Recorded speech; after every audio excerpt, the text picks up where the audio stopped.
हे मंदिर आपण लांबून जवळून पाहिले तर मंदिराचा आकार कसा दिसला, मशीद सारखं दिसलं. त्या काळात गडावर जर का मोगल सत्ता आले त्याने वाटे म्हणजे मशीद आहे.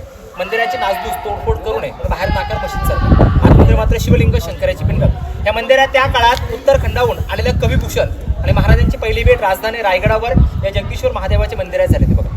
आता स्टार प्रवावरती मालिका चालू होती राजा शिवछत्रपती. त्या मालिकेचं टायटल सॉंग होती ती कविता अशी आहे, इंद्रजिमी जुंबपर बाडव स्वांबपर रावण सदंबपर रघुकुल राज है कोणपरी महापर संबुरती नाहपर ज्योशस्त्र जहापर रामदुजे राज तेज मांस पर कन्नजीवे कंस पर त्योमलेंच वंश पर शेर शिवराज है शेर शिवराज. कविभूषण तो सच कहता है काशियों की कला जाती मथुरे में बजित वस्ती अगर न होते शिवराय तो सुन्नत होती सबकी. आणि मंदिराच्या पुढच्या बाजूला एक शंकुसारखे छत्रालयावरती व्हाईट केलेलं बघा आपल्या राजांची समाधी. नंतर आपण दर्शन, कारण राजे आपले शंकराचे भक्त होते. राजांचं निधन झालं राजवाडा नंतर आपण पाहणार 3 एप्रिल 1680 ला 50 वर्षी आपल्या राजांचं निधन झालं. राजे आपले शंकराचे भक्त होते म्हणून राजांच्या देहेकडे लागणे शंकराचे मंदिरासमोर समाधीत शोध लावला महात्मा ज्योतिबा फुलेंनी. आणि छत्रपती शिवरायांच्या समाधीच्या पाठीमागे आहे वाघ्या कुत्र्याची समाधी. वाघेविषयी सध्या महाराष्ट्रात वादंग चालले, वाघ्या कुत्रा होता की नव्हता. आता इतिहासकार पुन्हा संशोधन करून काढतील.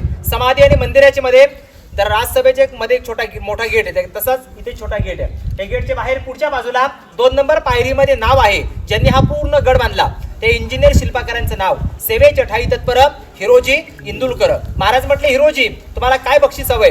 हिरोजी म्हणतात, राजे राजधानी रायगडावर आम्ही जगदीश्वराचं मंदिर देखील बांधलेलं आहे. गडावर जेवढ्या वास्तू जेवढ्या इमारती केल्या तेवढी बांधकामं जगदीश्वराची चरणी अर्पण करत आहे. आणि राजे जाता येता तुमच्या पायाची धूळ आमच्या नावाच्या पाठीला सतत अभिषेक करत राहावी म्हणून मी तेथे नाव मागत आहे सेवेचे ठाई तत्पर हिरोजी इंदुलकर. राजांनी हिरोजीला विचारलं बांधकामाची गॅरंटी काय? हिरोजी म्हणतात, राजे मेन गेट सूर्य चंद्र तारे तळपत आहे तोपर्यंत हिरोजीने केलेल्या गडावर या दगडी वास्तू दगडी इमारती या भक्कम टिकून राहतील असं हिरोजी इंदुलकरांचं गॅरंटी पत्र होतं बघा. आता आपण समाज दर्शन करून नंतर मग मंदिरात दर्शन करून नंतर पुढच्या भागाकडे जाऊया. बोला छत्रपती श्री शिवाजी महाराज की जय.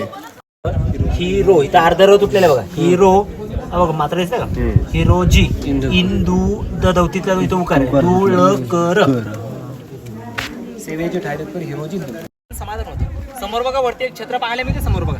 या छत्राला इतिहासामध्ये आता मेघडंबरी म्हटलं जातं बघा. मेघडंबरी पंचधातूच आहे. 1985 ला मेघडंबरी छत्राची स्थापना 1985 ला भारताचे 7वे राष्ट्रपती डॉक्टर ज्ञानेजन सिंग यांच्या हस्ते मेघडंबरी छत्राचं उद्घाटन झाले 1985 ला.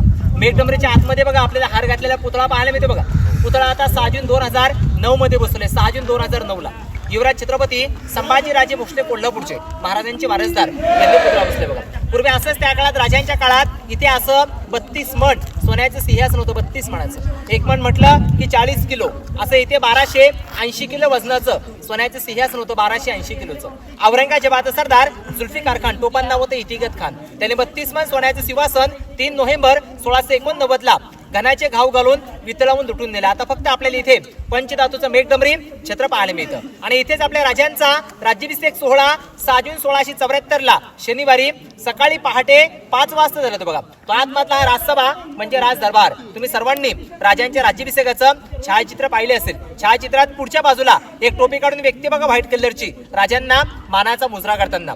तो आहे इंग्रज. त्याचं नाव आहे हेनरी ऑक्सिटन. पायी चढून गडावर राजांच्या राज्याभिषेकाला आला बघा. या इमारतीचं नाव नगारखाना. त्या काळात त्या नगारखान्याच्या बाहेर पुढच्या बाजूला 2 हत्ती आणि 2 घोडे सजवलेले राजांच्या राज्याभिषेकाला येणाऱ्यांच्या पाहुण्यांच्या स्वागताला. इंग्रज म्हणतो, मी 2 पायाचा माणूस, माझी पायी येताना खूप दमचक झाली. तर राजांनी बलाढ्य देहाचे 4 पायाचे हत्ती गडावर आणले असतील कसे. आपल्या राजांनी हत्तींची छोटी पिल्ला असताना पालखीत बसवून गडावर आणली होती. म्हणजे छोट्या बसून मोठं करता येतं, मोठ्या बसून कधीच छोटं करता येत नाही बघा. एका हत्तीची वाढ 3 ते 4 वर्षात पूर्ण होते. गडाची बांधकामं 14 वर्षे चालू होती. हत्तींचा उपयोग काय करायचा हे आपल्या राजांची दूरदृष्टी बघा. सिंहासनाखाली खालचं एक लाकडाचं बॅरिगेड दिसेल समोर बघा.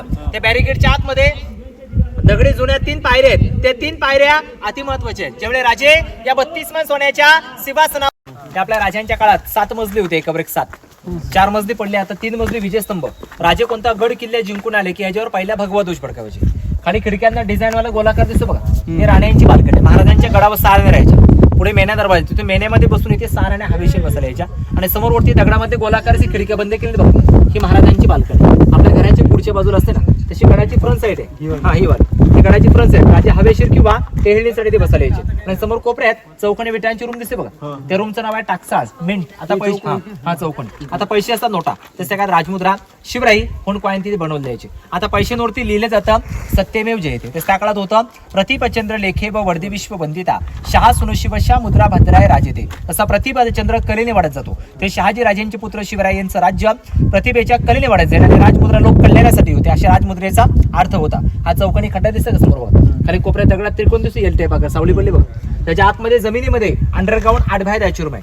त्याचं नाव आहे खलबतखाना. त्या काळात गुप्त मीटिंग सिक्रेट चर्चा करायला झाल्या इथे आतमध्ये